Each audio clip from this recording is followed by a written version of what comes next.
Juggalos in recovery, man. Welcome everybody to Tried and True Thursdays with me. So, Also, if you guys didn't know, this is our website has our new logo. Really fun, cool. This is our second version of the hat. I don't think we have it. But, Ooh. yeah, got a unity and community underneath. Might have one more here. For the gathering. I know you don't wear hats. Might show off that pretty head of yours. You're muted. Thank you. Yeah, I'm trying to get one of those sober hats underneath the brims. Yes, I have. I have 2 of those left. So yeah, Hold on. of the gathering. I got you. All right, hold on to one for me at the gathering. I got you. Yes. But anyways, Is it if just you want some JIR merch, go to jugglosandrecovery.com and get some new artwork. What were you going to say, Mr. Ernie? me? Sober's mic keeps breaking out, but Enzo sounds good. Is it on my side? I might have to disconnect and reconnect. No, it's or probably me there- because I've got a new microphone and it's going. It's very directional, so if I step out of the way of it, it usually like cuts out and shit. So that's probably my right side. on. Cool. As long as it's not my signal.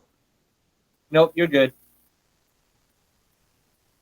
But anyways, so we are currently at Tried and True Thursdays going through the 12 steps because one of the things that helped me stay sober is learning the steps and having a a baseline to start from. So what I want to do with Tried and True Thursdays is that this is going to be focusing on what benefited me in my first couple of years of sobriety and the types of meetings, the knowledge and stuff like that. And that's what the 12-step meetings are going to be for. And then when we start reviewing my book, I think I'm gonna sneak peek everybody. What do you think, though? With the artwork. Uh,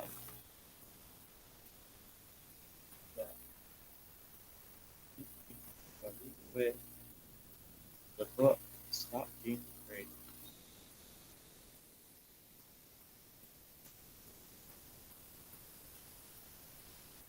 So once we are done with the 12 steps, we are going to start reviewing Stop Being Afraid of Yourself, the next book of mine coming out.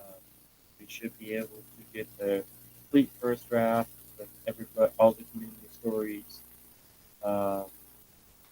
added to the end of it. I've gotten a few submissions already to the end of the book because our recovery program is based on community. You know, learning the tools that we need to know to heal ourselves, to mature, to make our lives a little bit easier. And the book is focused on giving you those tools. So why not go over it and get input from everyone who goes to our meetings? But with that, today is step 2.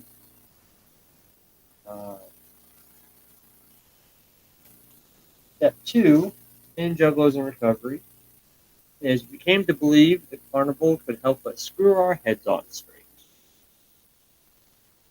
So, this goes 100% into our motto, put the unity in. Because the Carnival, our community of Juggalos, whether it's your personal inner circle carnival or the carnival as a whole, your community is there to help you strive. just like you should be there to help the community stuff. So last week we went over step one, which is basically hitting our rock bottom, learning what that we need to start moving forward in a different way.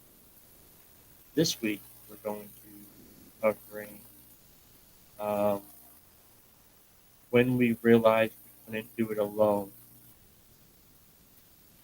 couldn't make it through life alone, and heal, even though we ourselves have to do the healing and the learning, still can't do it by ourselves. Very humbling experience. It's actually one of the things I still struggle with, even how long I've been sober. I strive to be able to accomplish things by myself because it makes me feel like I have control. And sometimes I forget not having control will benefit me more than having control.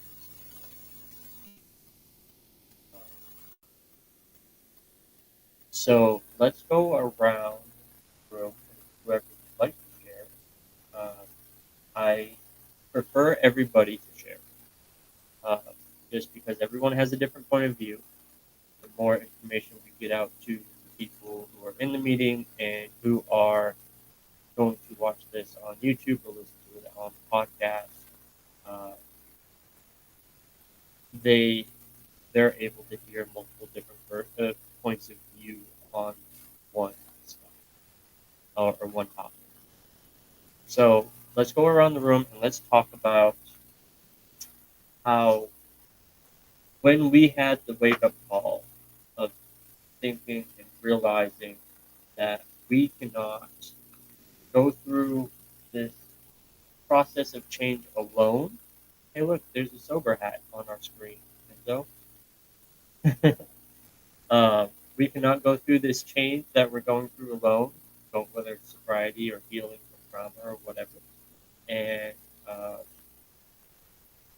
how it feels to have a community or friends and family that work with you and help you accomplish the goals you have in life.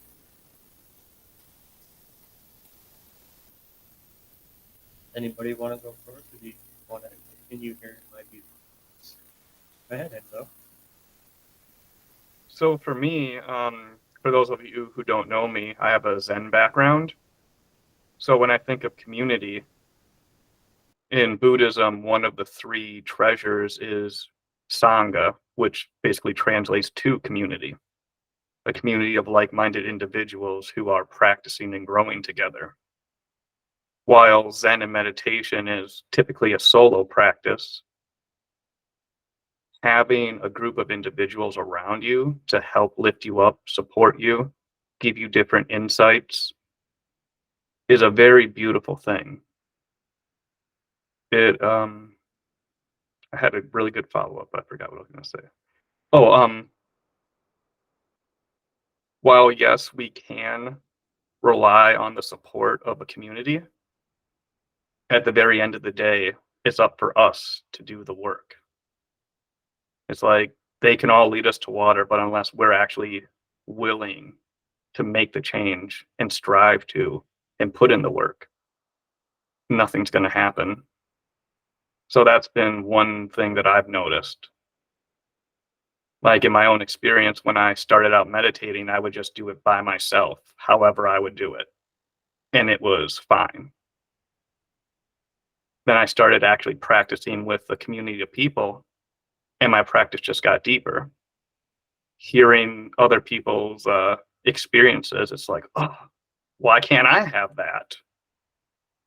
But very humbling experience where after a long time, I finally realized that it's not a competition. We're all in this together, sharing how this experience is to us. Not as a competition, but just as an open-hearted sharing to create a safe container. which that's my biggest takeaway from a community is the security of the container, the rooms, the meetings, being able to say what you need to that you might not be able to say in common everyday speech or to your coworkers or anything, family. But in places like this, we can shed some of our armor and, in my own personal experience, just be more open. Like typically in my real life, I wouldn't be talking this much. I would say nothing. But here, there's nothing to fear. It's like all I see is like beautiful Buddhas, enlightened beings finding their ways. And that's a-okay. And one quote or phrase that gets thrown around in my Zen circles is, my practice is your practice is our practice. So when I bring that into Juggalos and recovery, it's like, yeah, I run meetings and stuff like that, but while I am practicing and doing stuff, it's also not just for me. It's for the community and everyone else. Grandest ideals, hopes is that people will be affected and see some internal growth, no matter how minute it might be. And then people in their lives seeing their growth. And then it just becomes a chain reaction that becoming the change we wish to see in the world. And for me, being here in this community, sharing, talking, giving support, that's how I care for this community and the world. And with that, I'm complete. Thank you very much. Thanks, Enzo. I'm going to attempt to follow that, but can't shit up. So early in my sobriety, actually before my sobriety, I tried many times to accomplish goals and dreams and everything else. Until I got sober, I started working with others like-minded who they might not have had the same goals I did, but they were able to give me insight on how to do something. And then I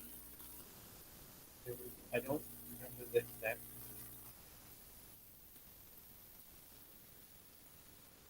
because early in my sobriety I was going through a lot of AA. Then, before I even hit a year sober, I started to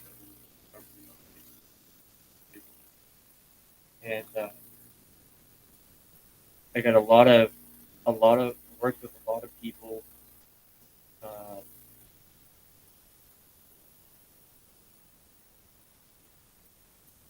got a lot of insight, got a lot of stories and tools. I've probably forgotten more of them.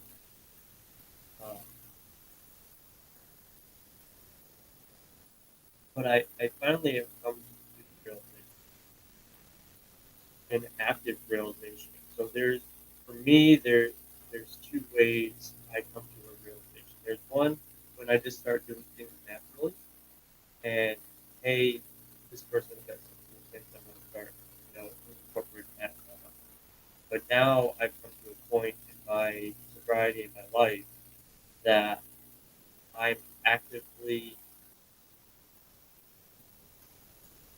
working with my community to make my life better. Like I am actively aware of how the community impacts, because I was doing it alone for so long and pushing myself to whatever limits I could. I only could get so far. But now I'm pushing myself to let go of that control I've always strived to have and let universe show me the direction that I need to go, give me the information I need during that moment of time. So, what, for whatever reason, it's so after my ex-wife moved out and going through that whole rough scenario, depression and anxiety, paranoia, and all kinds of shit. And I didn't seclude myself, or uh, I didn't keep myself away from the friends that I have physically around me. I needed physical people to be around because my whole life changed, and I needed a reminder that I wasn't physically alone. Now, I know no matter whether I'm physically a part of Juggalos in Recovery or not, I know all the community here will have my back.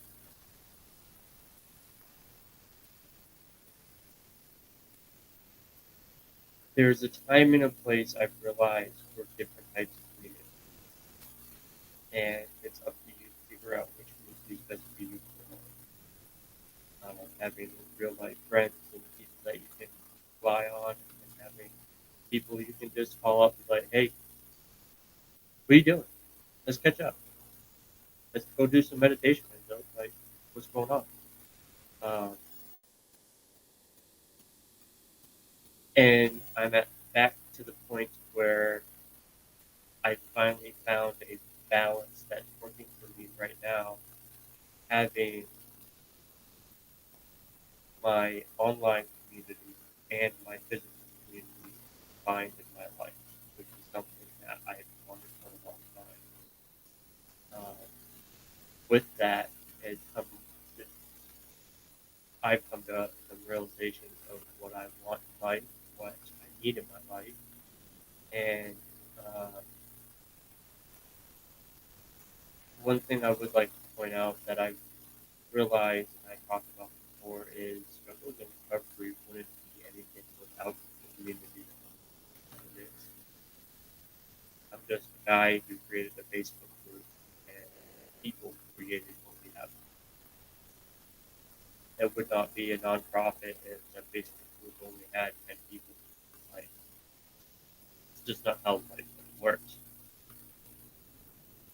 But we're able to accomplish what we accomplish and help the people that we help. I don't know how many people in the community. You said something, Enzo, that kind of reminds me of something that I talked about before. Um, the impact we have on other people. Um, being the face of Juggalos in Recovery and the president of Juggalos in Recovery comes with people coming up to you and saying, hey, what you do has changed my life. One of our board members in here has done this to me on multiple different occasions, and I'm still not used to it. Hey, I would not have come to the gathering if it wasn't for you in Juggalos in Recovery. And I'm like, dude, like, it's not me. Like, I cannot take credit for all of this. And I've had the same conversation with people in AA and um, just normal people like I just randomly talk to. Like, I am 100% an introvert. If you see me at the gathering, don't judge me on that because I am not that person on an everyday basis. Please don't. I am one of the most extroverted people outside in the gathering. The minute I step outside those grounds, I am the most shy, introverted. I'm gonna find myself a whole person. But even then, the universe, on multiple different occasions, when I'm out in public in my own personal life, has given me the energy to talk to a stranger, make them smile. They had many people tell me, why am I telling you this? Why am I opening up to you? I don't even know you. And it's because I put the energy out that the universe gives me because that person needed something. And I was there temporarily. So that's what I do. I go through my life. I'm doing better, taking care of myself, but I also listen to the universe and I'm able to help other people who need the help, whether I know them or not. So with that, before I keep going down this rabbit hole of thought I have, someone else speak. By the way, hi Concrete, welcome to the covering step 2 today. Whoop whoop. Whoop whoop. Who's next? You're more than welcome to talk Concrete if you want. Someone go. I'm muted. Wait, the subject step 2? Yes, step 2 in Juggalos in Recovery is, and I will read the actual step. Came to believe that Carnival could help us screw our heads up straight. The way I started, you can interpret it however you want, but how I started the conversation and the topic was, when did you realize that you could not go through life alone? When did you realize that you needed a community to back you up, to be there for you, to help support you through whatever you're dealing with? And also, how have how has the community impacted your life? Not just Juggalos and Recovery community, whatever communities you are part of. So that's my interpretation of step 2. Oh, okay. So, but if you have a different interpretation of step 2, feel free to talk on that as well. Yeah. How did this program was around fucking 15, 17 years ago? Holy shit, that would have solved a lot of problems. Like, I could be a millionaire right now. um, Don't make my ego bigger than it already is, man. Like, I don't need that shit.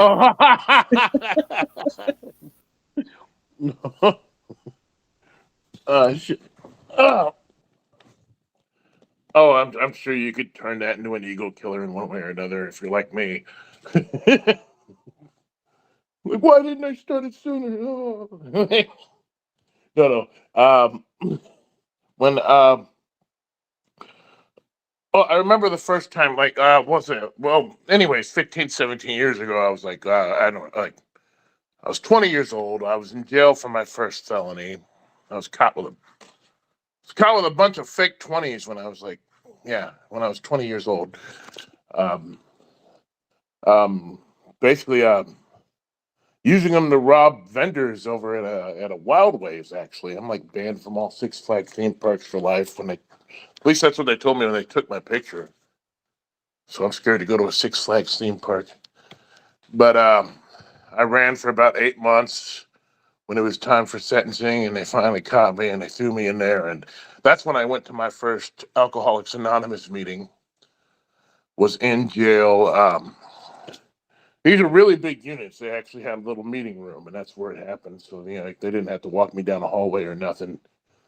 And it was a good meeting. And I remember feeling like, wow, this is perfect, dude. We all been through the same shit. We're all talking. This is cool. And then, like, at the end of the meeting, everybody prayed. And yeah, I had us all hold hands. I didn't like that at all. Everybody bowed their heads down and prayed, and I just kind of looked around. I was like, these motherfuckers. You know, I just got these fresh 3 6s tattooed on my fucking shoulder.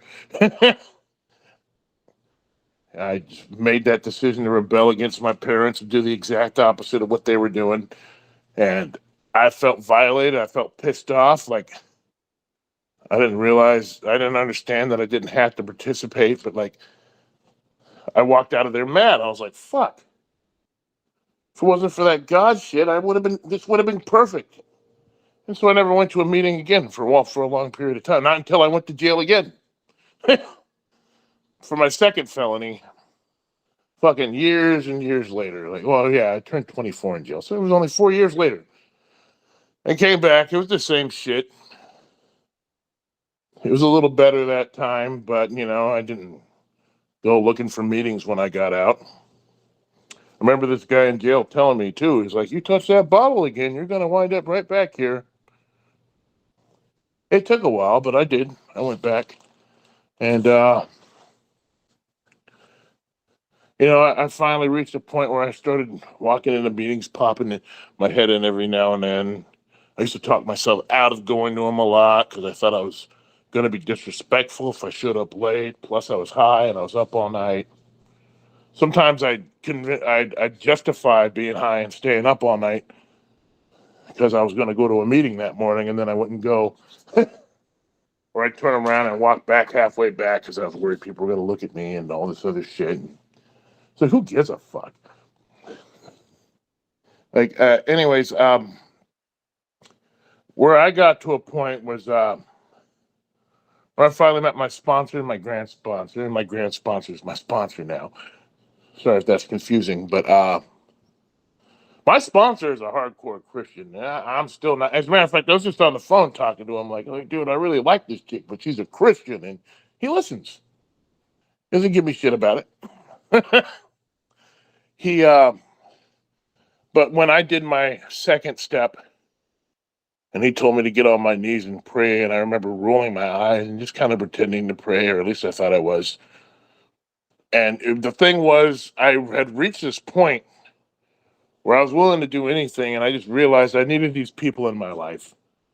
These were the people I connected with out of everybody that I saw going to meetings. My last relapse had just happened, and it happened so fast. It was just insane. Like, I couldn't believe it. Like, I was so shocked and baffled from it. And I guess that's the point when I realized I really can't do this alone. And I just needed these people. So I was willing to go along with that shit. Even though, like, I hadn't really figured out what my higher power was. My first higher power was just my music career, basically. Because I knew that was going to shit and the only way to fix it. And I was willing to do anything to fix that. Anything.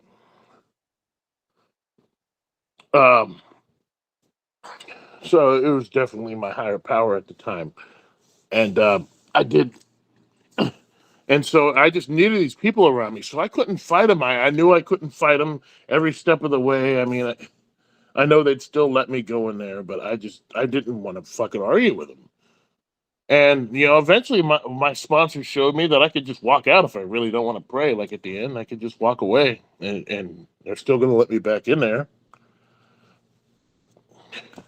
But eventually that selfish part of me left because I needed other alcoholics. And then next thing I knew, I was chairing meetings and I was leading the prayer at the end of the night. And my justification of it was that these other people in the room needed it. More importantly, no matter how I felt, I'm helping other alcoholics. And all that camaraderie, it just, I started learning to think for others and not just myself. And things just got better. And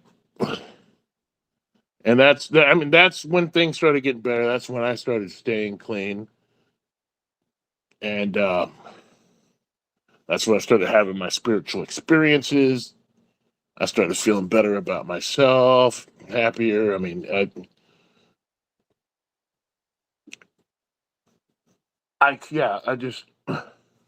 had to reach that point. Like this woman said in a meeting once, she said she reached a point at an NA meeting. She said, I reached a point where I was willing to eat dog shit if you could convince me you could keep me clean. Like, that's always stuck with me. I mean, I heard that shit probably 4 years ago. Like, I don't think anybody really ate dog shit, but like anytime somebody said anything about prayer or higher power or anything, that sounded like dog shit to me. That was the dog shit I was trying to avoid. You read the steps. It's like our lives would be come to grips with the reality that like we were powerless over alcohol and our lives would become manageable. I'm like, yeah, cool, okay, yeah, I could do that. I could clearly do that. And then the next step is a dog shit. And I'm like, what? And the third step is dog shit. That's that's basically what I was reading. Like, I'm not eating dog shit. Well, I must not be that powerless if I think I can do it. Yeah. uh, I hope that makes sense in its own weird way, but it's like you don't have to eat dog shit to eat clean or recover. Thank God. And kind of look at it like that. Things could be a lot worse. Just like everything I'm going through now, it's like I'm sitting there pumping gas after work after having a pretty wild morning. But there's a guy sitting there on the corner in a wheelchair. Probably doesn't have a home and tells me, well, things could be much worse.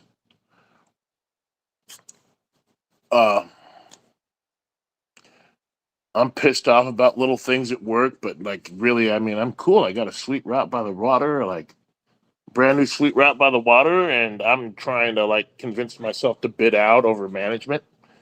It's dumb shit, dude. Just be thankful for what I have, And I don't know. I'll leave it at that.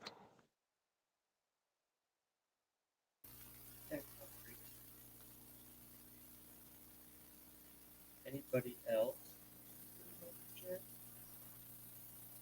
Yeah, I'll speak.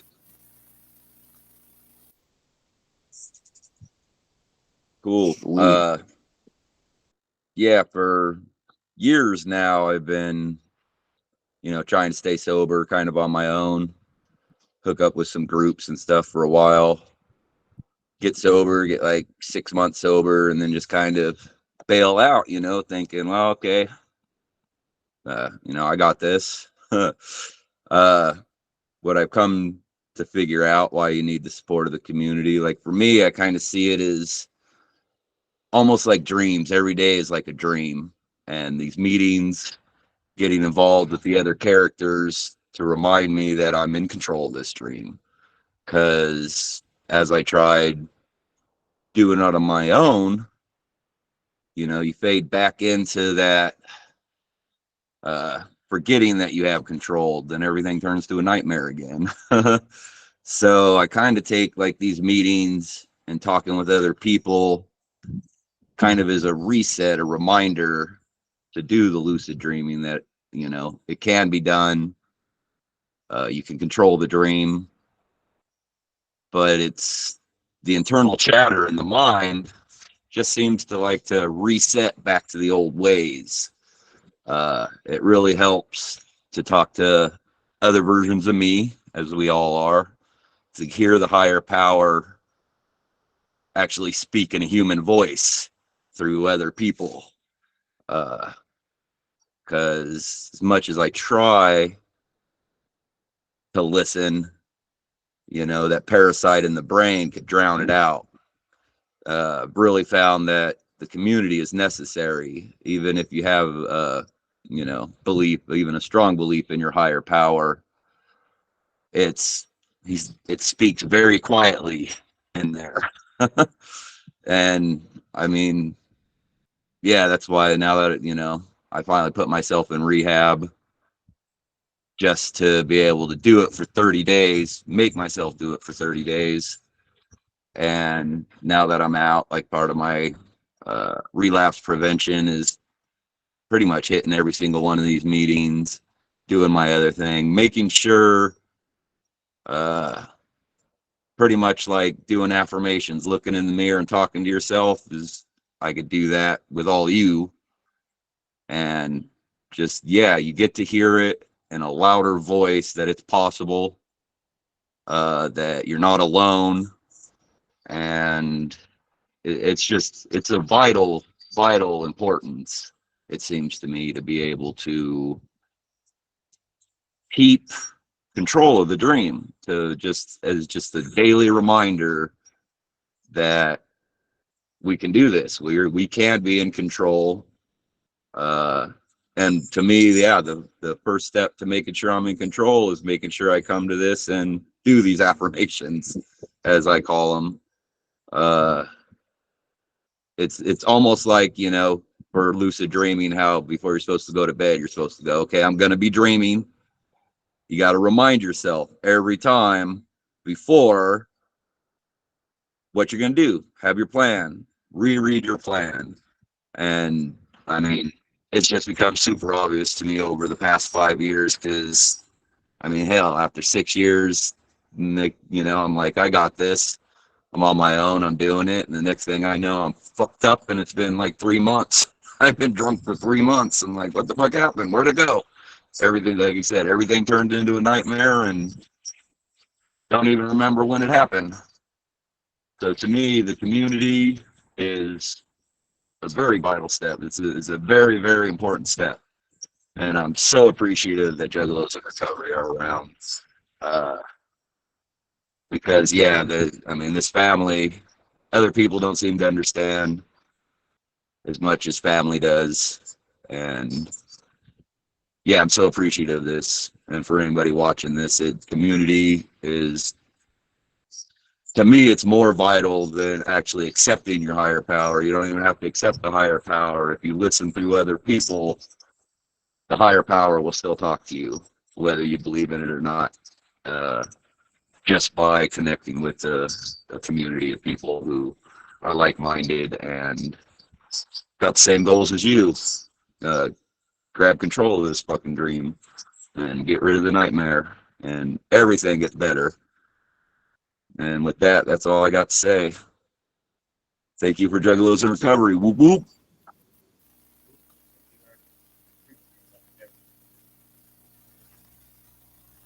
Sasha, you've been emoting a lot over there. You got anything to say?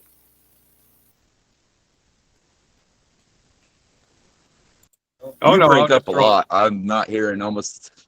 There you go. Can you hear me now? Yes. Nate, did you unmute to speak? I did. All right, go ahead. So the topic, when did you realize you need community, is what I got. And so I won't forget. Sometimes I forget, but I'll never forget when where I came from and how it all started. I got my second DUI, woke up in jail, I get released, and I'm just trying to figure out like what my next step is, right? Like my family left. I'm alone. I got to get my car out of the impound, all this shit. And so while I'm waiting and I'm charging my phone and all of that, I, started looking up AA groups because, I've tried AA in the past. I didn't really like it, higher power, this and that, just the typical shit. Like nobody wants to hear about all that, like, especially when you're using. But I looked them up and I went the very next day at 7 a.m. and I just kept going every day. I went every day. I woke up at 7 a.m. Just sat there, cried mostly when I left and before I got there. And then I went to an outpatient place and cried all over the lady there and signed up. And, I realized that I did need like something other than what I was doing. Like what I was doing wasn't working. I'm alone. Like I needed the community. I needed a community of people. And, forever I've been just doing my own thing. Like, I always kind of had the Juggalo family. I did get away from that for a while because, trying to stay sober and all of that just wasn't conducive. And then, recently, last 3 years ago, I found Juggalos in Recovery and came back in and all that, which has been dope. And that's been, my main drive. I still do AA. I don't do it as often. I had to switch my home group because my home group after 5 years closed down. My sponsor acts like he doesn't want to have anything to do with anybody from that group, which is fine. I was kind of hurt at first. So I needed another group and I went and found it. And they're a group that like holds hands and, but it's uncomfortable for me still to like hold hands and do the prayers and stuff, but I do it because kind of what Concrete was saying is that if I'm not doing it for me, at least I'm doing it for other people, and showing them that the community is there. And when I'm in that and I'm listening and I'm holding hands with these people and doing the prayer at the end, like I just can feel like the unity in the community in that, and it's really, um, what I need. And like that community, that strength together, I think really does help everybody stay sober. And, sometimes I forget why I'm doing what I'm doing. Like I do all of this like service work, and, the reason why I'm doing all this service work for Juggalos and Recovery and for AA and all this shit around my neighborhood and is to keep myself sane and sober.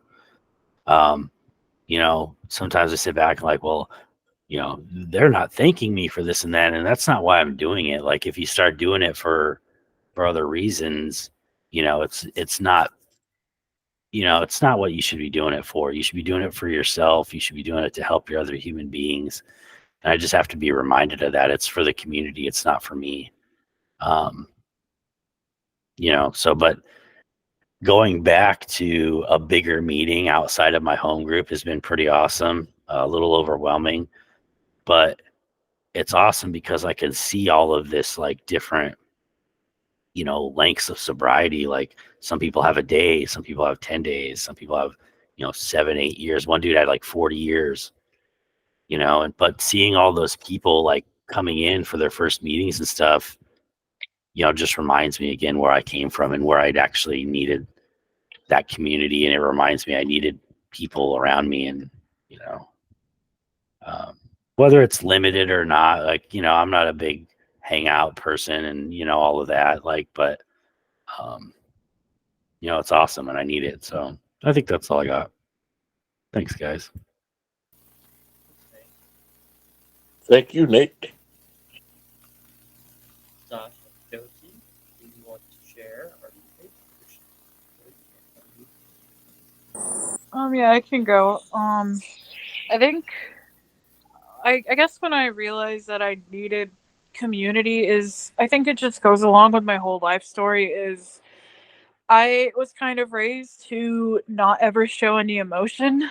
Um and I have to be there for everybody else. So I went into, everything because I was on opiates and benzos.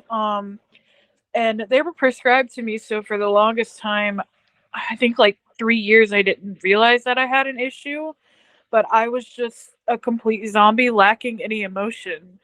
And it started around the pandemic, and I just rotted away for literally years. Never left my house, never did anything. I had this whole thing of going like months without showering. And I just lacked any sort of emotion. I lost like pretty much almost all my friends because they were just like, you never talk to us, never show any emotion. um I was kind of being, I guess the only emotion I had was being an asshole. Because my actual real life family, they were just like, you are unbearable to be around. um and I thought I could just kick everything by myself because that's the way I was raised. And then I guess like I had a light bulb moment when I lost one of my like longtime friends that I had for 10 years, and they were just like, no, we can't handle you. Um, and I was just like, oh shit, I actually need to have somebody hold me accountable and listen to me because I feel insane. So I started to, I didn't ever really go to NA or AA. I started to go to like support groups at my mental health facility, and they're good and all, but I feel like a lot of them were judgmental. um and then in January I stumbled across like the Discord server, and I was just like, shit, well, I'll try out my fam. And I haven't been to too many meetings because I'm so busy, but I feel actually supported and heard because there's no judgment in these circles. And everybody's so chill. I've known a lot of you guys for so long, even though I haven't.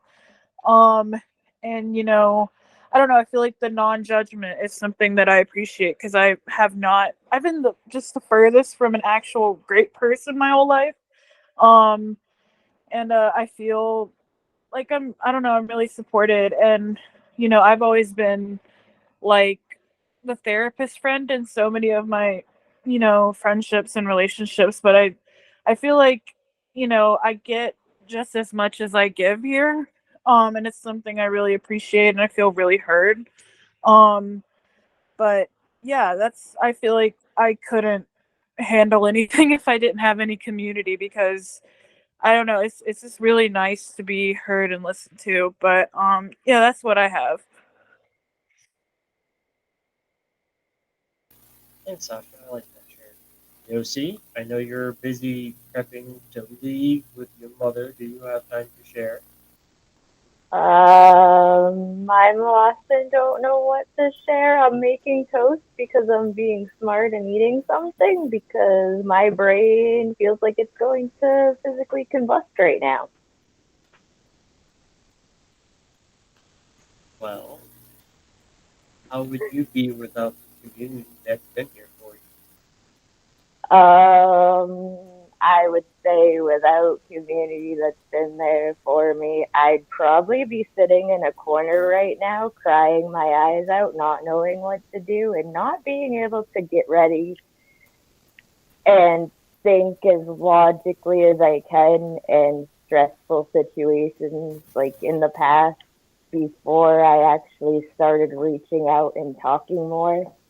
I would literally shut down. I would not do anything. I would not take care of myself. I tried to go to mental health people for it and they'd just piss me off.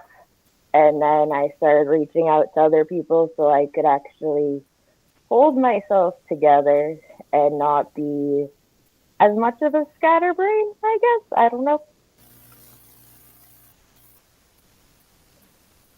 See, I don't know how your life is outside of Juggalos and Recovery, but I remember when you first showed up. There is a big difference between then and now.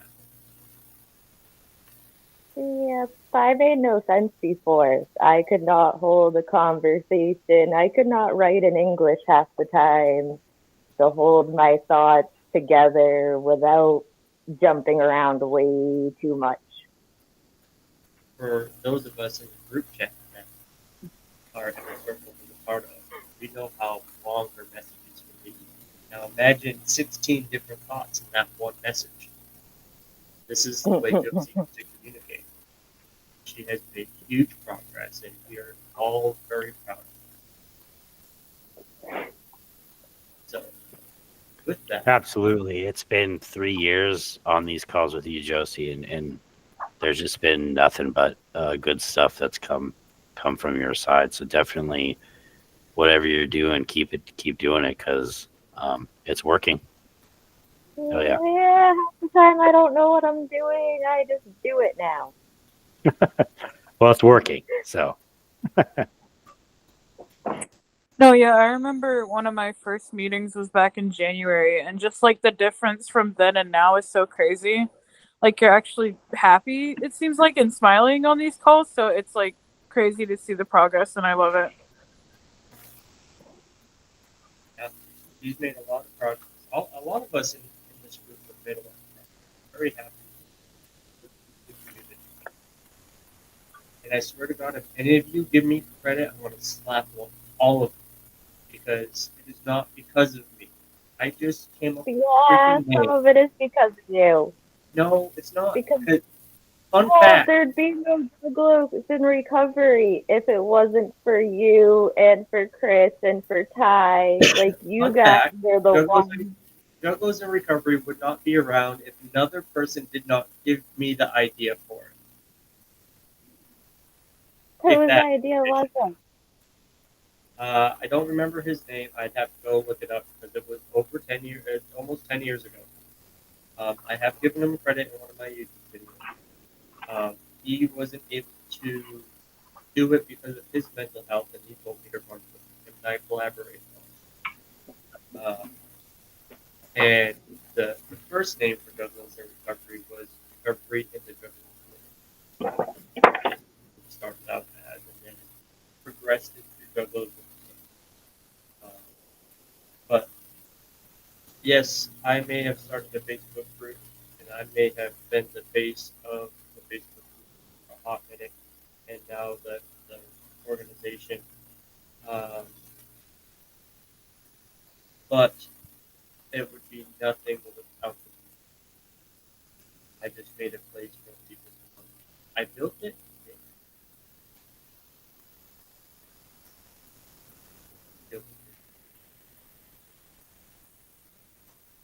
But with that, unless anybody else has a second share, you're more than welcome to second share. You're more than welcome to spread the love if you have some more extra love to give.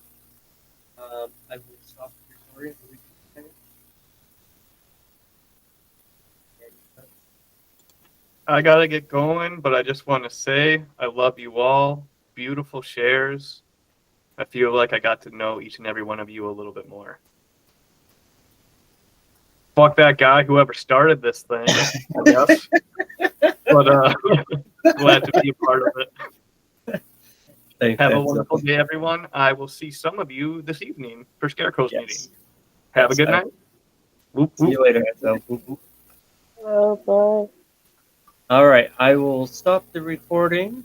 Does anybody else have any last minute shares? Want to double dip? Nope, I'm good, but I'm gonna jump too. So love right. you guys. I'll catch you on the next one. See you later, Nate. Thanks for all the Yep. hard work. Of course. Thanks for Love you guys. taking action on your Hell yeah, friends. you too. Hell yeah, brother. All the time. Love you guys. Love you. Yeah. All right. Let me stop recording.